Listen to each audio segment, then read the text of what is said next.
this Palestine.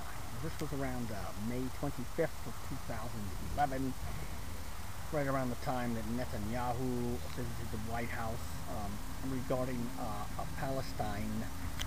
Obama says, quiet, he speaks, the magnificent one who must be obeyed. If the Palestinians want peace, there are certain things they must do. Hamas and Fatah have to come to terms. Resolve to live in peace. Blah, blah, blah. Well, and the things he said are things that only English-speaking people will hear. See the omen, those that surround Obama and who he works with and takes advice from, they all figure that you and me are so dumb that we actually think that he said the same thing to the Palestinians. Okay. I remember way back when there was this foxy babe named Ashley Banfield who worked for MSNBC. I think you know who I'm talking about.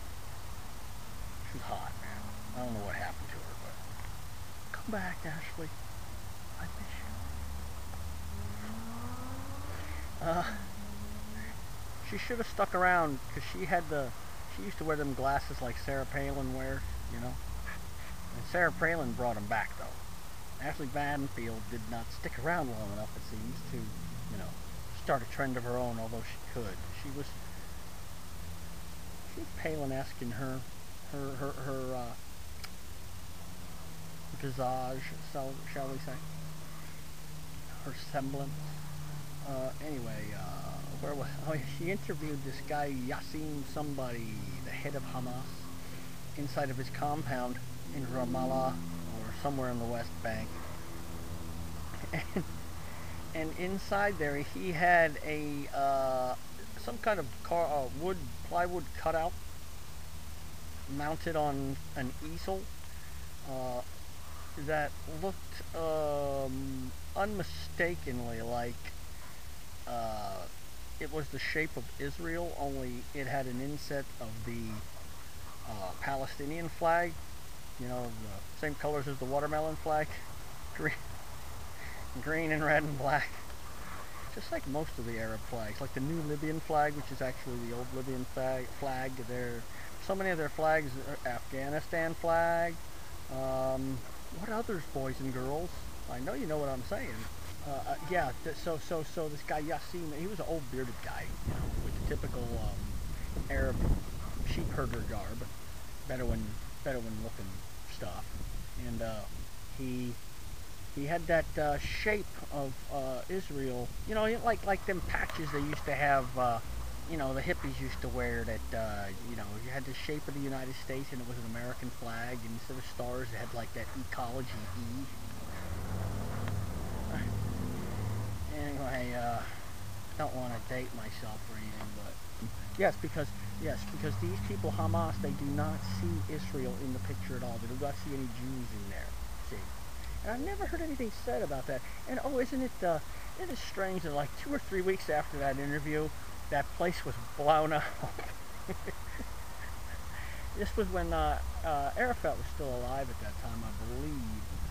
It was just before the U.S. went into Iraq. It was just at the beginning of 2003, I believe I saw that on MSNBC. Yes, but Obama's advising the Palestinians, right, in this little speech that he gave, right around the time that Netanyahu visited him and let him have it. Let him know in no uncertain terms where everybody stood, with all due respect, sir. The way Obama's advising the Palestinians is, I imagine, you know, just like Van Jones left the White House, but still works for me. And just like ACORN is gone, officially, but still operates under another name. And still receives government money, as does Van Jones and all the coalitions of organizations and activists that he is coordinating and activating. That's what I want Hamas to do. Just change the name, Hamas. Turn it into candy instead of Hamas. Turn it into Jew candy. Hamas becomes Jew candy. Hamas disappears. Oh, Hamas doesn't exist anymore. You know, so they just change their name. Kind of like Jefferson airplane changed into the Jefferson Starship before it changed into just Starship. See what I mean? Okay.